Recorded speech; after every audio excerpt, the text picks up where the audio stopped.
Bonsoir! Ce soir, je filme pas sous le même angle que d'habitude parce que j'ai besoin d'internet. Parce que j'avais envie de faire un test sur la passe miroir. Je suis tombée dessus cet après-midi en me baladant sur Twitter ou Facebook et ça m'a amené sur le site donc des éditions Gallimard onlesplusforts.com et j'ai vu qu'il y avait un test qui permettait de savoir à quelle famille du pôle appartiendrais-tu. Et bah c'est cool, moi je veux savoir, surtout que quand j'ai fait le tag de la passe miroir, je savais pas trop où me placer dans tout ça, donc voilà, je vais avoir ma réponse. N'hésitez pas à le faire vous aussi si vous en avez envie. Par contre, il faut que vous soyez inscrit sur le site onlesplusforts.com pour pouvoir le faire. Donc c'est parti, je vais regarder mon PC, vous m'excuserez. Première question. Si tu étais un meuble, tu serais un fauteuil à bascule, une bibliothèque croulant sous les ouvrages, une horloge grand-père égrenant les secondes de son pendule massif, un vaisselier vitré contenant une magnifique collection d'argenterie, un lustre imposant et unique qui éclaire toute la pièce, une immense table de salle à manger.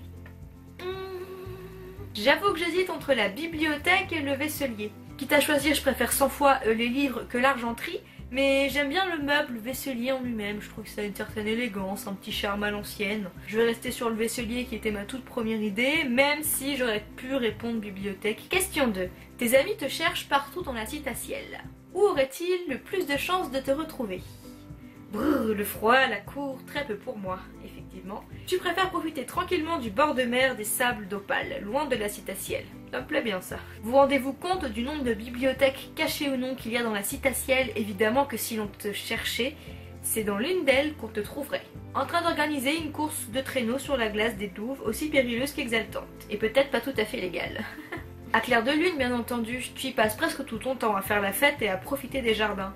C'est pas mal ça aussi. Enfin, il y en a qui bossent ici. Tu serais au boulot comme tous les jours, voyons. En train d'assister à un opéra de la cour de Farouk, car tu aimes la culture et le raffinement d'une pièce de théâtre. Oui, mais en compagnie de Farouk, moi non. Je vais rester sur la première, parce qu'il est vrai que je n'aime pas du tout le froid et que je suis pour les plages et tout ça, voilà, c'est mon délire. Après, à clair de lune, oui, mais sachant que c'est tous des faux culs qui se tirent dans les pattes, c'est vrai que c'est un peu moins fun du coup. Mon PC il a failli tomber. A ton avis, qu'est-ce qui est le plus utile pour réussir à la cour de Farouk? Je suis désolée, j'ai ma petite lumière qui est en train de me lâcher, donc vous allez me voir tout jaune. L'amitié et la confiance pour ne jamais se retrouver seul en cas de coup dur. Oui, mais il faut réussir à trouver des amis, des vrais amis. Il s'avère un petit peu compliqué dans cet univers, du moins à clair de lune. Intelligence pour ne rien laisser au hasard. Le pouvoir et la force pour ne pas se laisser marcher sur les pieds. Ah bah ça, ouais. La beauté et le charme pour attirer les faveurs. L'inventivité et la débrouillardise pour toujours se sortir d'un mauvais pas. Pas mal. L'information et le chantage pour avoir toujours un coup d'avance. C'est triste comme réponse, le pouvoir et la force, mais d'un côté, à la cour de Farouk, voilà quoi. Comment dire. J'ai pas envie de répondre ça, c'est triste. Bon, je vais rester sur l'inventivité et la débrouillardise parce que tu sois populaire ou pas, on va dire, l'important c'est que tu arrives toujours à te sortir des emmerdes, donc pour moi ça me paraît pas mal. Quel adage te parle le plus? Ne fais pas aux autres ce que tu n'aimerais pas qu'on te fasse, ouais. Rien ne sert de courir, il faut partir à point. Œil pour œil, dent pour dent, j'aime bien celui-là aussi. Au jeu d'échecs, les fous sont les plus près du roi. Ah, c'est pas mal ça, je connaissais pas. Il vaut mieux plier que rompre. Je vais rester sur la première, ne fais pas aux autres ce que tu n'aimerais pas qu'on te fasse parce que j'ai toujours marché comme ça le plus possible dans ma vie, donc je vais rester fidèle à moi-même. Tu surprends un voleur en pleine nuit chez toi. Coup de pelle. Vite, tu te défends avec le premier objet qui te tombe sous la main. Ben voilà. Tes aiguilles à tricoter, même si ton dernier projet y est encore accroché. Un énorme classeur contenant tous tes cours de l'année. Une poêle à frire qui traînait dans ta cuisine. Ah ouais, je me la joue réponse. Ce n'est pas un parapluie, mais une ombrelle qui t'a coûté une fortune. J'ai toujours voulu avoir une ombrelle en plus. Une batte de baseball qui ne quitte jamais le côté de ton lit. Tu es du genre un peu parano.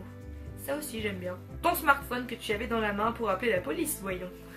Oui, appeler la police, effectivement, c'est pas non plus idiot, hein. Mais en tout premier, ah, je sais pas. Je me demande ce que je ferais s'il y avait un voleur chez moi. Est-ce que je partirais pas en courant avec mon téléphone pour aller appeler la police? Ou est-ce que je le frapperais ou je ne sais quoi? Je sais pas, hein, parce que bon, ça m'est jamais arrivé et j'ai pas envie que ça m'arrive, hein, je préfère ne jamais savoir. Bon, allez, je vais garder la poêle à frire de réponse parce que ça m'éclate, voilà. Tu rentres frigorifié d'une longue balade dans la neige. Quel est ton premier réflexe? N'importe quoi, comme s'il y avait la moindre chance que tu pointes le bout de ton nez dehors alors qu'il neige.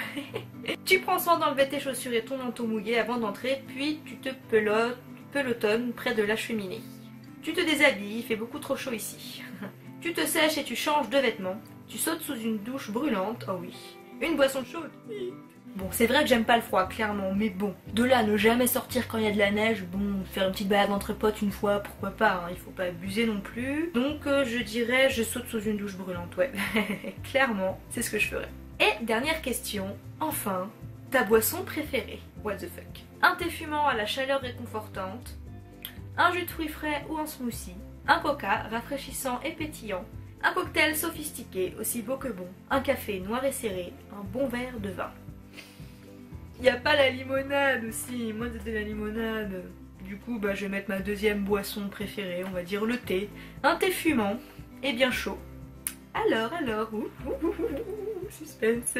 Bon, j'ai actualisé la page parce que j'ai eu un problème de connexion, donc j'en ai profité pour modifier mes réponses à la question. J'ai fini par craquer sur la bibliothèque parce que c'est ce qui me venait plus spontanément. Et pareil pour la 3 où j'avais mis inventivité, je vais corriger avec le pouvoir et la force. Parce que malheureusement, c'est ce qui prône un petit peu à la cour de Farouk. Enfin bref, voilà.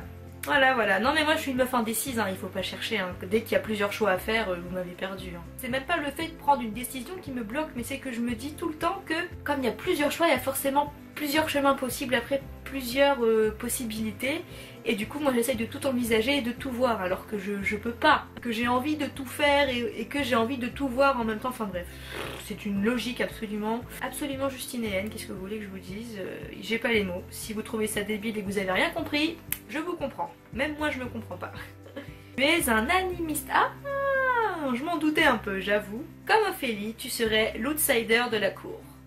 Merci, ça fait plaisir. Tu n'aimes pas te plier aux règles que tu ne comprends pas et tu détestes le mensonge et la manipulation. Ça, c'est bien vrai. Néanmoins, tu as compris que pour t'en sortir, il fallait savoir s'adapter. En terrain inconnu, tu observes d'abord, tu agis ensuite. Oui. Tu es quelqu'un d'honnête sur qui on peut compter. Toutefois, tu ne te laisses pas marcher sur les pieds. Tout à fait vrai, ça aussi. Et même si tu as pris l'habitude du froid, tu regrettes le climat tempéré et l'atmosphère familiale de la vallée d'Anima.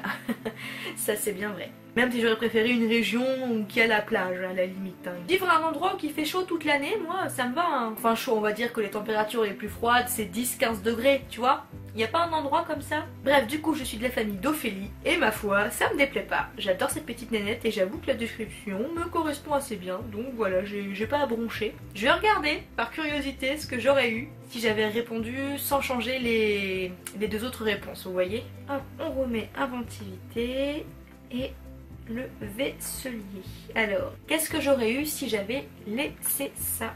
Ah bah j'aurais eu le même résultat, vous voyez. Donc bon, ma foi, ça ne change rien, je suis une pure animiste. Bon mais voilà, hein, c'est tout, rien de plus à ajouter pour ce soir. J'espère que la vidéo vous a plu. Et n'hésitez pas à faire le test vous aussi si jamais vous êtes curieux. Et surtout, dites-moi vos résultats pour savoir si on est de la même famille ou pas. Moi je vous fais plein de bisous comme toujours. Et puis je vous dis à bientôt pour la prochaine vidéo sur cette chaîne. Allez, ciao tout le monde!